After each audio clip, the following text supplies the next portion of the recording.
Hi all, അസ്സലാമലൈക്കും. Welcome back to Silna's kitchen. ഇന്നത്തെ recipe ഭയങ്കര വെറൈറ്റി ആയിട്ടുള്ള നല്ല സിമ്പിൾ ആയിട്ടുള്ള ഒരു അടിപൊളി ഈവനിങ് സ്നാക്സിൻ്റെ റെസിപ്പിയാണ്. എത്ര കഴിച്ചാലും മടുപ്പ് തോന്നാത്ത നല്ല കിടിലൻ ഐറ്റമാണ്.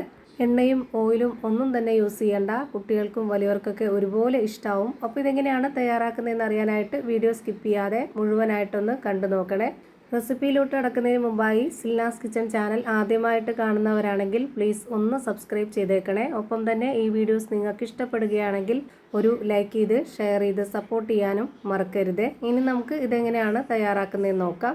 അപ്പോൾ ആദ്യം തന്നെ ഈ ഒരു പലഹാരം തയ്യാറാക്കുന്നതിന് വേണ്ടിയിട്ട് ഞാനിവിടെ ഒരു മിക്സിയുടെ ജാർ എടുത്തിട്ടുണ്ട്. അതിലേക്ക് 250 ml കപ്പിൻ്റെ അളവിൽ 1 കപ്പ് കടലമാവാണ് ഇട്ട് കൊടുക്കുന്നത്. അതിലേക്കൊരു 250 ml കപ്പിൻ്റെ അളവിൽ 1 കപ്പ് ശർക്കര ഉരുക്കിയതാണ് ഒഴിച്ചു കൊടുക്കുന്നത്. 200 ഗ്രാം ശർക്കരയാണ് ഇതിലേക്ക് എടുത്തിരുന്നത്. ഓരോരുത്തർക്കും മധുരം എത്രയാണോ വേണ്ടത് അതിനനുസരിച്ച് കൂട്ടിയും കുറച്ചൊക്കെ എടുക്കാവുന്നതാണ്. ഇതിപ്പോൾ അത്യാവശ്യം നല്ല മധുരമുള്ള ഒരളവാണ് ഞാൻ എടുത്തിട്ടുള്ളത്. ഇനി ഇതിലേക്ക് നല്ലൊരു മണത്തിന് വേണ്ടി കുറച്ച് ഏലക്കാപ്പൊടി കൂടെ ഇട്ട് കൊടുത്തിട്ട് ഇത് നന്നായിട്ടൊന്ന് അരച്ചെടുക്കുന്നുണ്ട്. ഇനി അരച്ചെടുത്ത മിക്സ് ഒരു പാത്രത്തിലേക്ക് ഒഴിച്ചു കൊടുക്കാം.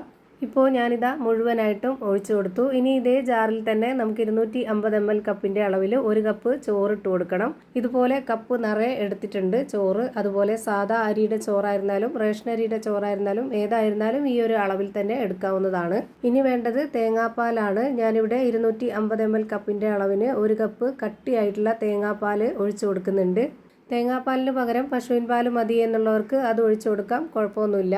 എന്നിട്ട് ഇതുപോലെ നന്നായി അരച്ചെടുത്തതിന് ശേഷം ഈ ഒരു മിക്സിലേക്ക് ഒഴിച്ചു കൊടുക്കാം. ഇനി വേണ്ടത് കപ്പലണ്ടിയാണ്. 250 ml കപ്പിൻ്റെ അളവിൽ 1 കപ്പ് കപ്പലണ്ടി ഇതുപോലൊരു മിക്സിയുടെ ജാറിലേക്ക് ഇട്ട് കൊടുത്തിട്ട് നന്നായിട്ടൊന്ന് പൊടിച്ചെടുക്കുന്നുണ്ട്. ഇതൊന്ന് നന്നായിട്ട് പൊടിച്ചെടുത്ത ശേഷം ഈ ഒരു മിക്സിലേക്ക് ഇട്ട് കൊടുക്കാം. എന്നിട്ടിത് ഒരു വിസ്ക് വെച്ചിട്ട് നന്നായിട്ട് ഇളക്കി കൊടുക്കുന്നുണ്ട്. ഒട്ടും കട്ടകളൊന്നും ആവാതെ നല്ല രീതിയിൽ ഇതുപോലെ നന്നായിട്ട് ഇളക്കി കൊടുക്കാം. ഇതിലേക്ക് ഇനി വേറെ വെള്ളമോ പാലോ ഒന്നും തന്നെ ഒഴിച്ചു കൊടുക്കേണ്ടതില്ല. ഇത് തന്നെയാണ് ഇതിൻ്റെ കറക്റ്റ് പരുവം.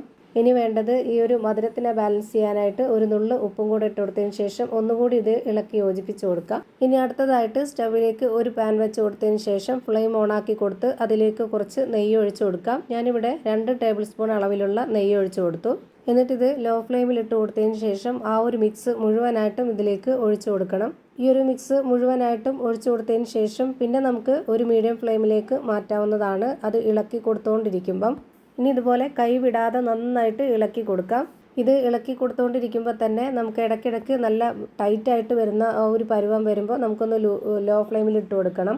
എന്നിട്ട് അതിലേക്ക് നെയ്യ് ഒഴിച്ചു കൊടുത്തതിന് ശേഷം വീണ്ടും ഫ്ലെയിം കൂട്ടി വയ്ക്കാം. അങ്ങനെ ഘട്ടം ഘട്ടമായിട്ട് നെയ്യ് ഒഴിച്ചു കൊടുത്തുകൊണ്ടിരിക്കണം. നമ്മൾ ഇളക്കി കൊടുത്തുകൊണ്ടിരിക്കുമ്പോൾ തന്നെ ഈ ഒരു പരുവാകുമ്പോൾ ഞാനിതിലേക്ക് കുറച്ചുകൂടി നെയ്യ് ഒഴിച്ചു കൊടുക്കുന്നുണ്ട്. എന്നിട്ട് വീണ്ടും ഇതുപോലെ മീഡിയം ഫ്ലെയിമിൽ ഇട്ട് കൊടുത്തിട്ട് നന്നായിട്ട് ഇളക്കി കൊടുക്കുക.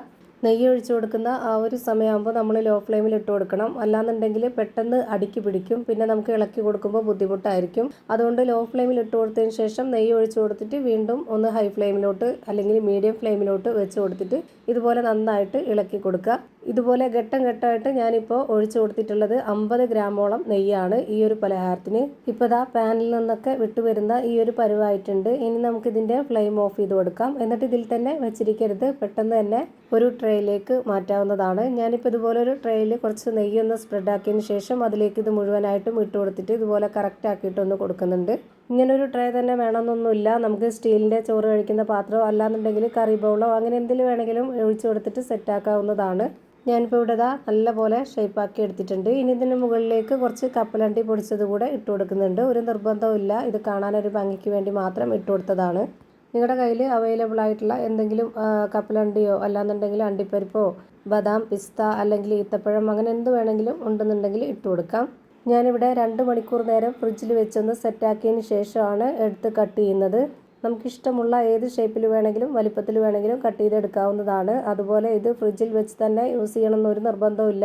2 മണിക്കൂർ പുറത്ത് വെച്ചിരുന്നാലും ഇതുപോലെ സെറ്റായി കിട്ടും. അതുപോലെ കട്ട് ചെയ്യാനും പറ്റും. പിന്നെ ഇത് തണുത്ത് കഴിക്കാനാണ് കൂടുതൽ ടേസ്റ്റ്, അതുകൊണ്ടാണ് ഫ്രിഡ്ജിൽ വെച്ചിരുന്നത്. ഫ്രീസറിലല്ല, തൊട്ട് താഴെയാണ് വെച്ചിരിക്കേണ്ടത്. ഇപ്പോൾ ഭയങ്കര സോഫ്റ്റ് ആയിട്ടുള്ള നല്ല അടിപൊളി ടേസ്റ്റി ആയിട്ടുള്ള ഒരു പലഹാരം റെഡിയായി കിട്ടി. ഇത്രയേ ഉള്ളൂ ഇന്നത്തെ വീഡിയോ ഇഷ്ടമായ ലൈക്ക് ചെയ്യാനും കമൻറ്റ് ചെയ്യാനും ഷെയർ ചെയ്യാനും മറക്കരുത്. പുതിയൊരു വീഡിയോയുമായി വീണ്ടും വരും. Thank you for watching.